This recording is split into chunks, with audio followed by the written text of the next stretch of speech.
જસદણ તાલુકાના આટકોટના છાત્રાલય ખાતે સીઈટી પરીક્ષાનો પ્રારંભ થયો છે। આટકોટની સંતોકબા ધોળકિયા માધ્યમિક કન્યા શાળામાં રાજ્ય પરીક્ષા બોર્ડ ગુજરાત રાજ્ય દ્વારા ધોરણ 5ના વિદ્યાર્થીઓ સીઈટીની પરીક્ષાનો પ્રારંભ થયો છે, જેમાં આટકોટના કૈલાસનગર, ગુંદાળા, પાંચોડા, જીવાપર, જસાપર સહિતના વિદ્યાર્થીઓ પરીક્ષા સ્થળે પહોંચી ગયા હતા અને છાત્રાલયમાં 7 બ્લોક ફાળવવામાં આવ્યા હતા, જેમાં 186 વિદ્યાર્થીઓ પરીક્ષા આપી રહ્યા હતા અને ધોરણ 5ના વિદ્યાર્થીઓ આગળ અભ્યાસ કરી શકે તેને શિષ્યવૃત્તિ મળી શકે તેને લઈને આજે આ પરીક્ષાનો પ્રારંભ થયો હતો અને શાળાના આચાર્ય જાગૃતિબેન તેમજ ગૌતમભાઈ, નિલેશભાઈ, શાળા સ્ટાફ દ્વારા વિદ્યાર્થીઓને કોઈ પણ જાતની તકલીફ ન પડે તેને લઈને જહેમત ઉઠાવી હતી। જેકેસી ગુજરાતી સાથે કરશન બામટા, આટકોટ।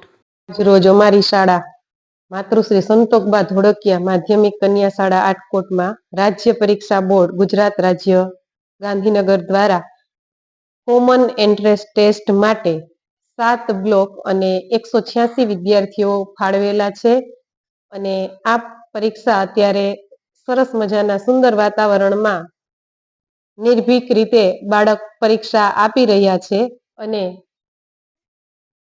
હું પેથાણી જાગૃતિબેન વી અને ઝોનલ અધિકારી તરીકે આવેલા પટેલ પૂર્વિકાબેન બંનેના સંપૂર્ણ સુપરવિઝન નીચે આ પરીક્ષા પ્રામાણિકતાથી અપાઈ રહી છે।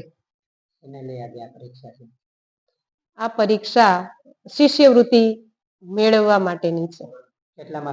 ધોરણ 5ના વિદ્યાર્થીઓ આગળ અભ્યાસ કરી શકે એ માટે બાળકને શિષ્યવૃત્તિ મળી રહે તે માટેની આ પરીક્ષા છે।